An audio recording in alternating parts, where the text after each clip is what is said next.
Good evening, welcome to the May 18th meeting of the Glenville Town Board. Please rise for the invocation of the Pledge of Allegiance. Please join me in prayer.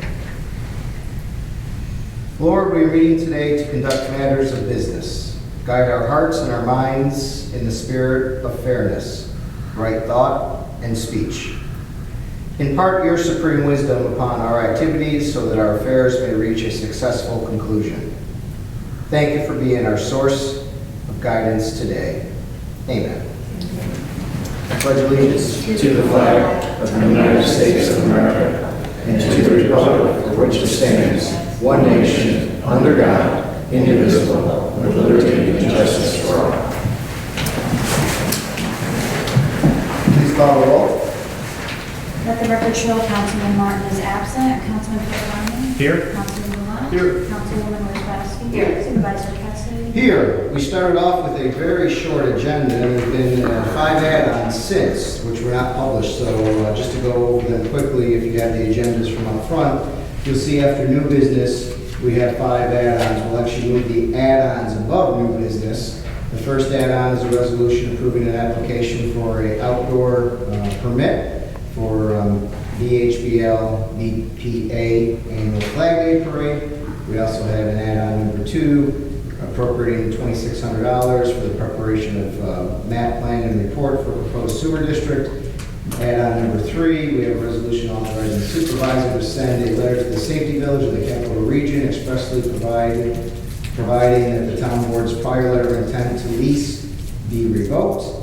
Item number 4, add-on number 4 is a resolution to schedule a public hearing to extend a moratorium that's in place on research, development, and technology zones, requiring conditional use permit and site plan review for pawn shops, thrift stores, secondhand dealers, and the like.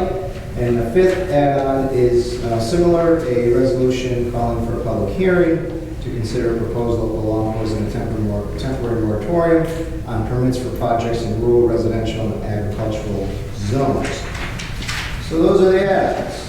With that, we'll start with town council reports. On my left, with Councilman Blunt. Nothing this evening. Councilwoman Wozzachowski. Mr. Supervisor, you and I attended the Efficiency and Government Committee meeting, I believe it was last Wednesday here at Town Hall, and we are going to have another focus group, which is an offshoot of the surveys that we did last year. The next focus group is going to be in connection with public safety and traffic safety in the town. The date on that is Tuesday, May 24th at 7 o'clock at the Senior Center.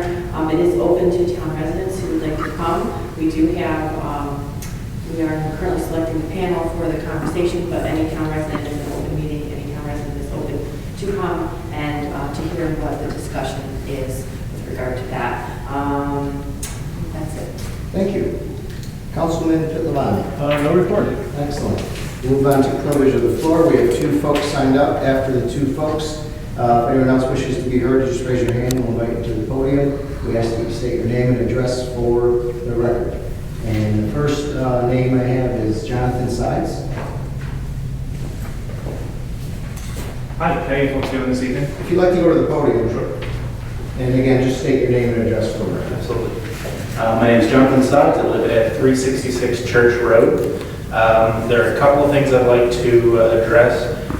Firstly is the matter of people who own property behind our house who use that property to shoot their guns. Now, they are clearly using things that they're not by permit supposed to have. They do this at all hours of the night. We call the police on them. They have their friends with a police scanner and they leave before the officers can get there. And as a retribution, they will peel out their trucks up and down the street in front of our house at all hours. We lose sleep. We don't feel safe. It's not all right, especially considering there is the Guanajuato gun range about 2 miles up the road from the property. I'm not sure if there's anything that the council can do about this, but it's just enough. We don't feel safe. It's right next door to our house and we have to live with it constantly. The second thing that I'd like to address is the trucking service that is taking up residence up on Church Road. I believe it is a logging company. They park the trucks at the owner's house. I believe they're doing so with that permit as well. Now, it's again another issue with safety and noise. We walk our dog frequently and they blast by us. It's 18-wheeler trucks in a residential area going 35 miles an hour and we don't feel safe. The other thing to consider is that, if we were to put some sort of weight restriction on Church Road so that 18-wheelers couldn't go on there, that would solve the other problem of commercial trucks using that as a way to get to 87 and getting stuck at the bottom of Church Road. I'm sure if you ask the person that lives down there, they can tell you exactly how many times that's happened, and it's been more than a couple. Anyway, that's all that I had to address. Thank you very much for your time. Thank you. The next person we have is Jack Osterman.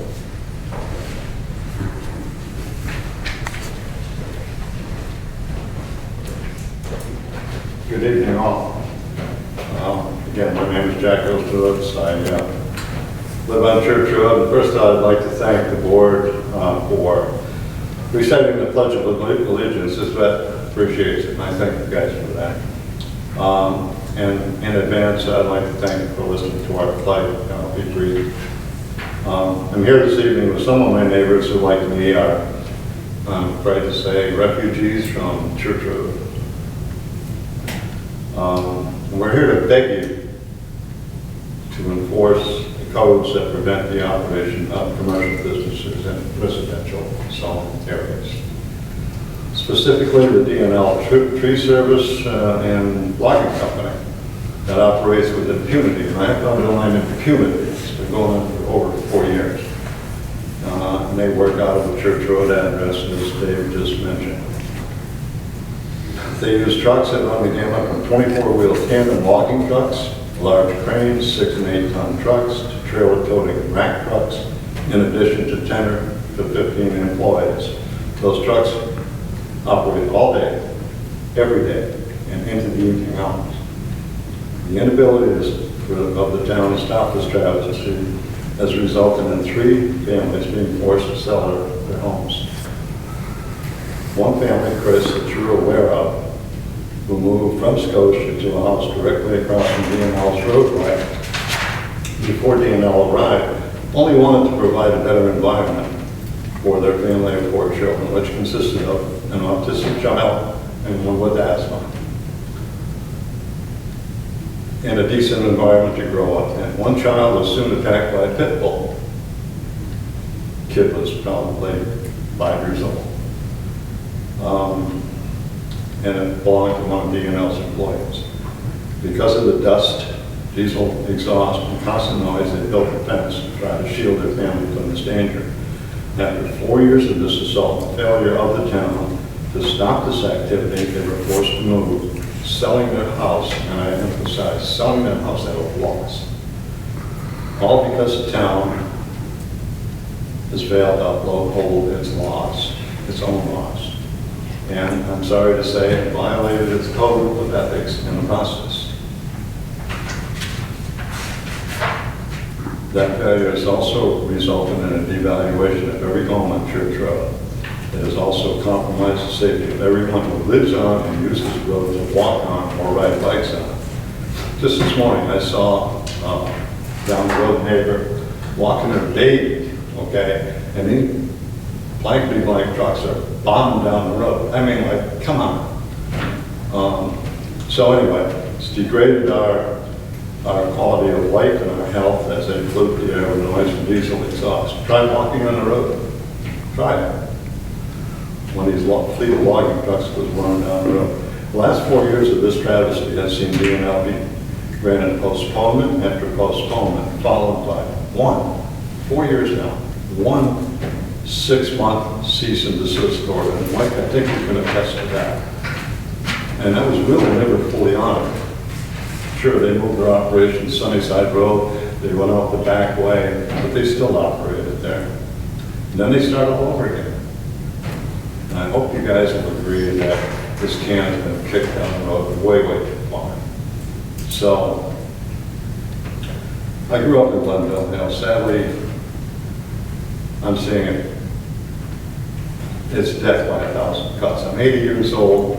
I just want some peace and quiet. I want peace and quiet and safety for our neighbors. That's why I'm here. I'm not a good speaker, but I got to do what I got to do. So please, please respect and enforce the town laws that prevent commercial businesses from operating in residential zoned areas. And please do it before someone gets killed or run over or maimed. Those logging trucks go down fully loaded, a tandem logging truck going, I don't know how much they weigh. They lose the brakes, man. They're going right over Saginaw Road and into wherever. Thank you for listening. I appreciate it. Anyone else wish to be heard tonight at the privilege of the floor? Only once, going twice. Can I ask you a question? Sure. Jonathan, Yes. was it rapid fire last night around 6 o'clock? Guns I believe so, yes. over there? Yes. Okay. Were you involved with it? No, but I was at the Edison Club playing golf, and it sounded like a target practice, and it wasn't a 22. No, and it's totally unpredictable. They don't have regular hours. I mean, it was like 45 minutes straight. Yep, they do it as fast and as loud as they can because they know it gets to us and they enjoy that. Sir? I live on Church Road, and I've heard on Saturday at 12 o'clock, 4 o'clock in the afternoon, shooting heavy guns, and that's 600 feet from my house. Yeah. You know, I can't go out in my backyard, my dog barks, it's insane. I had forgotten to mention previously, but if I walk next door, I wouldn't set foot in the driveway, but I can see them from the road. Their truck and them popping stuff off into the forest there. I believe in their right to own and fire those guns, but I'd rather have them do it in a place like the gun range where I know that they're not going to be under the influence of drugs or alcohol. Right. And not to engage in too much conversation, because that's not what the privilege of the floor is meant to be, but what we struggle with, just so you're all aware, is exactly what you kind of bring up is the Second Amendment. I mean, we really don't regulate gun use. We could perhaps, and we've talked about imposing ordinances on when they can be fired, but that becomes very problematic for the folks of West Glenville, because there's a lot of hunters that hunt at different times of the day, and that would apply universally then. So night hunting, early morning hunting, all of these types of things would be affected by that. Our officers also have a very difficult time enforcing this because these types of activities, because someone does know when they're coming, and they have to witness it. They can't just say, okay, well, Jonathan said this happened, so we're gonna now, arrest you or whatever. So there's a lot of ancillary issues around the gun use that are very difficult. And the folks of West Glenville Glenville and whole, don't want to see those types of restrictions in place for one person in particular. So that's one of the problems we're struggling with. If I may ask a question? Sure. If I were to get the activity on camera with, the date, like just we say, okay, it's, Tuesday at 3 o'clock, here we are at, 366 Glenville, would that be substantial evidence to present to the police, or is it like a first person witnessing kind of deal? It's a question for Attorney Brown. Well, the police could take, an affidavit complaint, sworn complaint from the citizen if we have a violation of law. Which would be, I guess, centered on the type of gun that's being used, is what you're saying. Well, I don't know if, currently there's nothing, There's no restriction. the things are, is a noise ordinance violation, because right now we don't have any of the firearms restrictions, we just follow the state law. So they're not in violation of state law with respect to where they're shooting.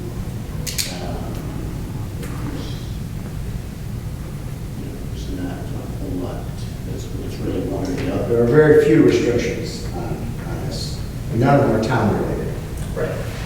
So that's what we struggle with. Jack?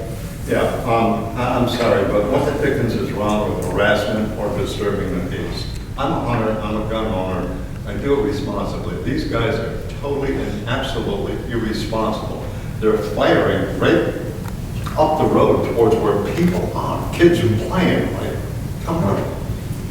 And as long as they're within the DEC regulation. DEC, excuse me, Chris, but I called DEC, the game warden, I told him what was going on, I never heard from him. He said, I'll check with the Glenville police, and that was the last I heard from him. Sorry. We have no restriction on how often you fire your gun or when you fire your gun. So That's true, excuse me again, but I know they gotta be 500 feet from the house, okay? Back when this started, I walked back down the road with permission of Joe's dad, and measured the thing, and they were a tad over 500 feet. They were legal, okay? Also got brought to court because I was trespassing, okay? And I'm saying, you know, come on, this is totally harassment, and it's disturbing the police. Peace, plain and simple. I'll shut up. Thank you. No, and I just wanted to let you know, we're not ignoring you. We're not I know that. ignoring the issue. It's just, it comes down to I don't know if the board or if the people of Glenville want restrictions on firing. Of course they don't. Just enforce the laws as they are. And again, disturbing the peace alone. I understand. Thank you. The other thing, we're back to, still on privilege of the floor. Anyone else want to address the board? Going once, going twice, seeing none. Privilege of the floor is now closed. And as far as supervisors' comments to the board, there will be none tonight, so we'll have something on new business at the end, but no report tonight, so we'll go right into resolution accepting the lowest responsible bid for the town center lighting project, resolution number 7. Do I have a motion? Do I have a second? Moved and second. Any discussion? Mr. Supervisor, this resolution would be to approve the bid for the work associated with the installation of streetlights along New York State Route 50 or Saratoga Road and Harwich Road for the town center lighting project that we have currently underway. Those Electric Inc. of Rensselaer, New York submitted the lowest bid at $576,133. They did comply with all the bid specifications. They are a qualified bidder for municipal electrical contracts. Deputy Supervisor and the consulting engineer for the town, J.M. McDonald Engineering, recommend that we board accept the low bid as meeting specifications. And so this resolution will again approve and accept the bid of Stillsink Electric Inc. as the lowest qualified bid, and authorize the supervisor to enter into agreement with said company for the installation of streetlights in the town center under the town center lighting project, electric work at a sum of $576,133. Any questions or comments? Seeing none, please record a vote. Councilman Catalani? Yes. Councilman Blunt? Yes. Councilmember Rosbowski? Yes. Supervisor Henson? Yes, resolution passes. Next resolution, before we take the resolution up, I want to just note that I have not personally received all these reports again. I'm going to bring this up, I'll wait till the vote comes up, and I mention that. Before we go forward, I guess I'd like to ask the board if they have received them. I've received some, but Not all. Yeah. John? Same thing. So I'd like to remove the resolution from the agenda. Would I have to make a motion for that? And then take it up at the next meeting. So ask for a motion to remove the item from the agenda. so moved. Second? Second. Moved in second. All in favor? Aye. Any opposed? And so we'll move that to the next month's agenda. New business is next, but we'll go to the add-ons first. So we'll go to add-on resolution number 1, approving the application, authorizing the town clerk to issue a permit for the Flag Day Parade. Do you have a motion? So moved. Have a second. Second. Moved in second. Any discussion? Mr. Supervisor, Burnt Hills Balsam Lake Business Professional Association will hold its 15th annual Flag Day Parade on June 9, 2016, from approximately 6:40 p.m. to 8:30 p.m. The parade route will be generally along Route 50 and Kingsley Road, with a portion of the route in the town of Glenville and another portion in the town of Balsam. The BHBL BPA has submitted a map of the parade route, an event brochure, the event application, insurance certificates, and other requirement documents to New York State Department of Transportation. New York State Department of Transportation has granted the special use permit for the parade, but requires BHBL BPA to comply with all municipal ordinances.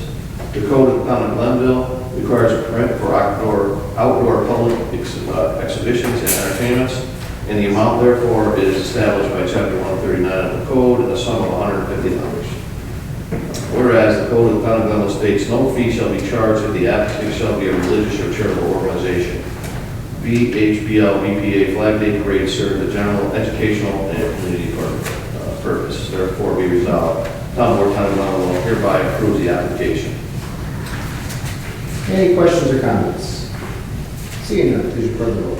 Councilman Pedalani? Yes. Councilman Blunt? Yes. Councilwoman Wozzachowski? Yes. Supervisor Pettsley? Yes, resolution passes. Next resolution appropriating $2,600 to prepare a map plan and report for proposed sewer district. Do I have a motion? So moved. Have a second. Second. Moved in second. Any discussion? Mr. Supervisor, the town of Glenville has received a written petition from the majority of property owners on Lincoln Drive requesting that the town authorize a study of the feasibility and projected cost of an extension to the town sewer district to include all the properties located on Lincoln Drive. The town board is authorized by Article 12A of the town law to initiate the process to establish an extension to an improvement district, with the first step being the appropriation of a specific amount to pay the cost of the general map plan report, providing the necessary facilities and improvements in the resolution that is subject to permissive referendum.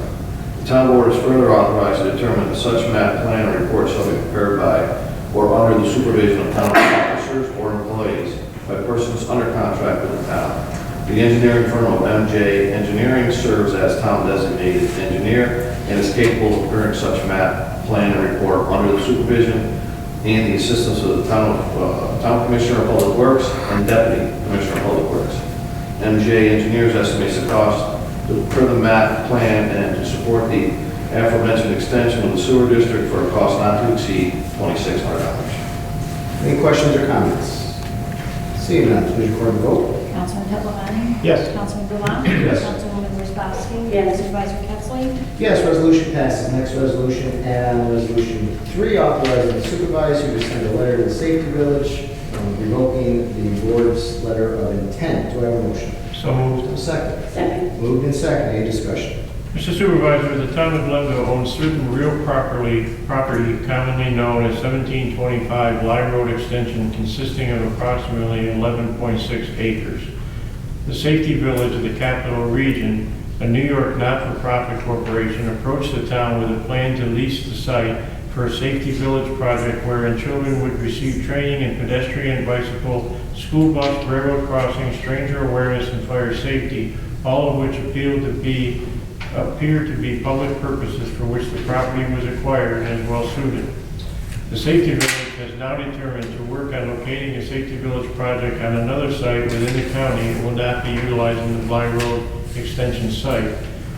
Therefore, let it be resolved that the town board of the town of Glenville does hereby authorize the supervisor to send a letter to the Safety Village of the Capital Region Incorporated, expressly providing that the town's board prior letter of intent to lease be and hereby is revoked given the passage of time in the Safety Village of the Capital Region's desire to locate the Safety Village project outside the town.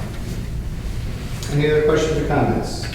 Seeing none, please record the vote. Councilman Pedalani? Yes. Councilman Blunt? Yes. Councilwoman Wozzachowski? Yes. Supervisor Pettsley? Yes, resolution passes. Next resolution, add-on 4, to schedule a public hearing for Wednesday, June 15th, to hear all those interested in extending a moratorium on research, development, and technology. Do I have a motion? So moved. Second. Second. Moved in second. Any discussion? Mr. Supervisor, as you stated, this is setting a public hearing for the extension of a temporary moratorium on permits for projects in research, development, and technology zone districts requiring conditional use permit and site plan review, and on permits for pawn shops, thrift stores, secondhand dealers, baker shops, and massage parlors in general business zones.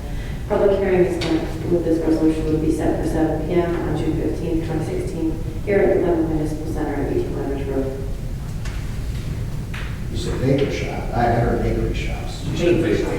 Yeah, I don't want to do away bakeries. Remember that's key. Sorry. Any other questions or comments?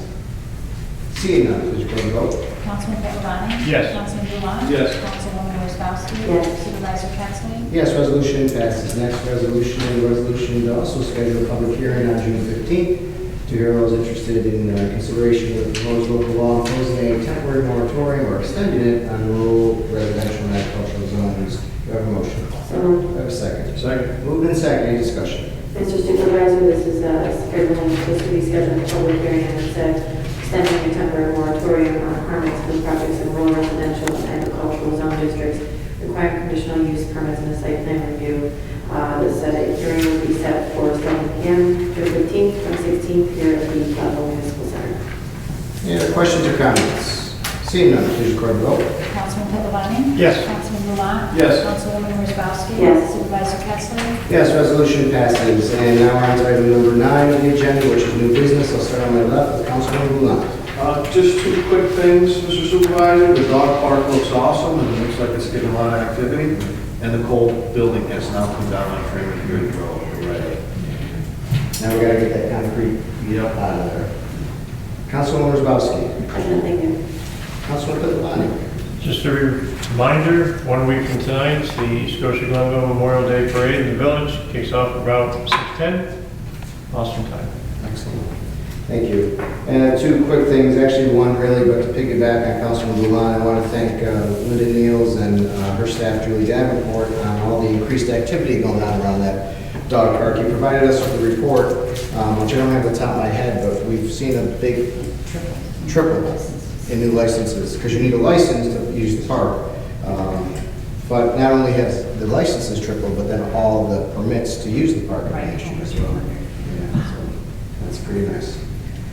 The only other thing I have that's fresh off the presses here, I received an email today at 3:38, Tom, you got one too, in our police department from DOT, telling us that they'll be doing some road closures tomorrow and Friday. So it's a little bit last minute notice, but the email says they'll be shutting down the westbound left turning lane of Glen Ridge Road, which normally allows traffic to queue up and head southbound on Route 50, as well as the Route 50 northbound from Target to Glen Ridge. So basically right here in front of the bank, Target in front of the bank. That whole corner will be shut down to southbound and northbound from 50.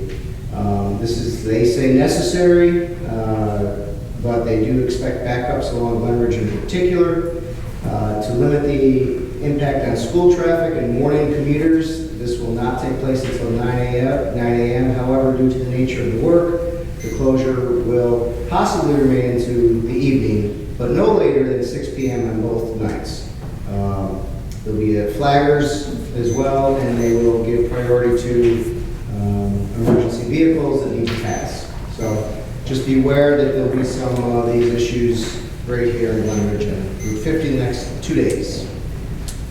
Any other questions or comments? Let's just hope that none of the bridges have trucks in it during I know. Oh, during that happened period. today. It happened That today, happened today. Almost every day. and then I was in a backup on Maple because a truck got to the bridge, stopped, had to turn around, and that took 20 minutes.